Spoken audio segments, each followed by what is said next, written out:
Hello दोस्तों, सभी को मेरी तरफ से एडवांस में हैप्पी दिवाली। फ्रेंड्स, दिवाली आने वाली है और फेस्टिवल सीजन चल रहा है। सभी लोग अपने रिलेटिव्स को, फ्रेंड्स को, एम्प्लॉयर अपने एम्प्लॉय को दिवाली गिफ्ट वगैरह दे रहे हैं। कोई कैश दे रहा है, कोई मोबाइल गिफ्ट कर रहा है, कोई बाइक गिफ्ट कर रहा है। मतलब एक फेस्टिव सीजन चल रहा है। लेकिन गिफ्ट किसी को देने या लेने से पहले हमें यह भी पता होना चाहिए कि इनकम टैक्सेशन रूल उसके ऊपर क्या कहते हैं। कहीं ऐसा ना हो कि हमें पता ना हो और हमारे जो फेस्टिवल है उसका जो मज़ा है वो किरकिरा हो जाए अगर हमारे ऊपर कोई इंटरेस्ट या कोई पेनाल्टी लग जाए। तो उन पेनाल्टीज से बचने के लिए ये वीडियो बहुत इंपॉर्टेंट है। Taxation on Diwali gift. बिल्कुल भी टाइम वेस्ट नहीं करते हैं और सीधे चलते हैं। ये देखते हैं कि किससे किससे हमें गिफ्ट ले सकते हैं, कहाँ तक एग्जेम्प्ट है, कितना हमें टैक्स पे करना पड़ेगा, कितना हमारी इनकम में जुड़ जाएगा। सबसे पहले बात करेंगे एम्प्लॉयर जब अपने एम्प्लॉय को गिफ्ट देता है, और ये बहुत कॉमन है जितने भी ऑफिस में जहाँ कहीं भी लोग काम कर रहे हैं। तो अभी जैसा कि हमें पता है दिवाली चल रही है, तो सभी अपने एम्प्लॉयज़ को कुछ ना कुछ गिफ्ट ज़रूर देते हैं, चाहे वो कोई चीज़ दे दें या कैश में दे दें। तो ये गिफ्ट बहुत दिया जाता है। 5,000 तक अगर कोई एम्प्लॉयर अपनी एम्प्लॉय को गिफ्ट दे रहा है, कोई टेंशन नहीं, 100% एग्जेम्प्ट है।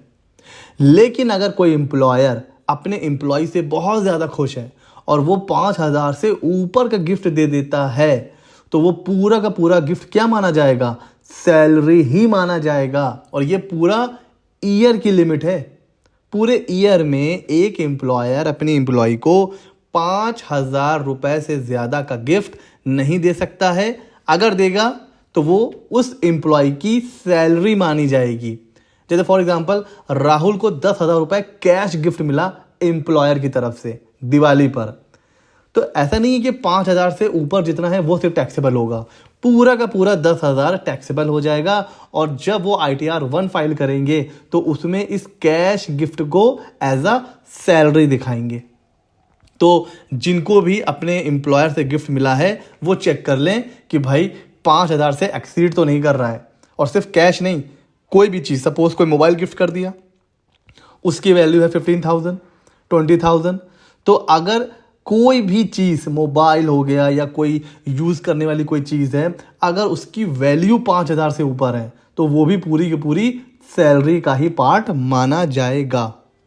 ये तो हो गया पहला सिनेरियो। दूसरा, कई बार ऐसा भी होता है कि भाई दिवाली पर अलग अलग ऑफर चलते हैं कि भाई इसमें लकी ड्रॉ निकलेगा, आपको इनाम मिल जाएगा। तो कस्टमर को या जो बड़ी बड़ी कंपनीज होती हैं वो अपने होलसेलर, रिटेलर को जब वो बहुत ज़्यादा सेल करते हैं तो गिफ्ट देते हैं दिवाली पे।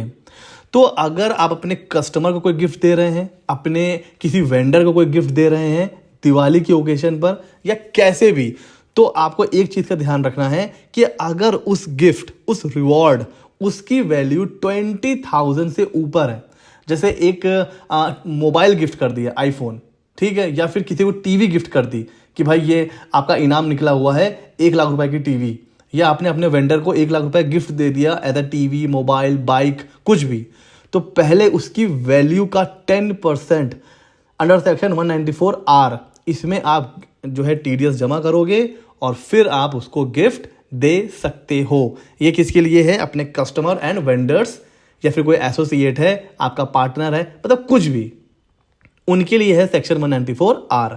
20,000 से ऊपर का अगर रिवॉर्ड है 10% TDS काटना पड़ेगा। ठीक है सर। अब देखते हैं, अगर हमें दिवाली पर गिफ्ट मिल रहा है अपने फ्रेंड्स से, तो देखिए 50,000, 50,000 तक की जो भी वैल्यू रहेगी वहां तक तो भैया सारे गिफ्ट एग्जेम्प्ट हैं, तो कोई टेंशन नहीं है। अगर आपका कोई फ्रेंड आ रहा है आपके घर और वो गिफ्ट लेके आ रहा है और उसकी वैल्यू सिर्फ 50,000 है, कोई टेंशन नहीं, आराम से ले लीजिए। लेकिन जैसे ही 50,000 से ऊपर की वैल्यू या फिर कैश वो मिलेगा आपको, भैया पूरा टैक्सेबल है। जैसे अगर मिस्टर ए को एक आईफोन मिला अपने फ्रेंड से दिवाली पर, उसकी वैल्यू थी 1,00,000, तो ये पूरा का पूरा 1,00,000 हो जाएगा टैक्सेबल। ये नहीं कि 50,000 से ऊपर जो है सिर्फ उतना होगा, नो, पूरा 1,00,000 आपका क्या हो जाएगा? टैक्सेबल। तो फ्रेंड्स से दिवाली पर या कैसे भी अगर आप गिफ्ट ले रहे हैं तो 50,000 तक तो कोई टेंशन नहीं, 50,000 से ऊपर अगर मिलेगा तो हो जाएगा पूरा का पूरा टैक्सेबल। अगर 51,000 मिला तो पूरा 51,000 टैक्सेबल। ओके सर, किस हेड में जाएगा sir? Income from other source में। जो भी अगर गिफ्ट आपको मिलेगा 50,000 से ऊपर पूरा का पूरा टैक्सेबल होगा। Under which head? Income from other source में। और जो भी आपके ऊपर रेट लग रहा है, अगर 5% में आ रहे हैं तो 5%, 10 में आ रहे हैं 10, 20, 30, जो भी है आपके टैक्स स्लैब के हिसाब से उसके ऊपर भी टैक्स लग जाएगा। ठीक है सर।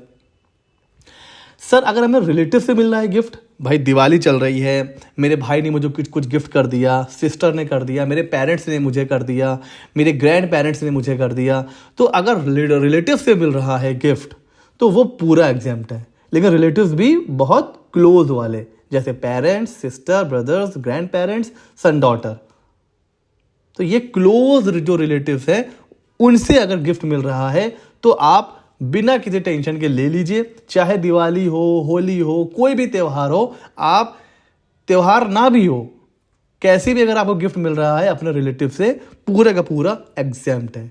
अच्छा सर, एक और सिनेरियो है और ध्यान से समझिएगा। अगर आपको अपनी शादी पे गिफ्ट मिल रहा है, शादी पर, ठीक है, तो ये पूरा एग्जेम्प्ट होता है। चाहे रिलेटिव से मिले, चाहे फ्रेंड से मिले, चाहे 20,000 का हो, चाहे 20 लाख का हो, अगर गिफ्ट मिल रहा है on the occasion of marriage तो फिर भैया पूरा एग्जेम्प्ट है।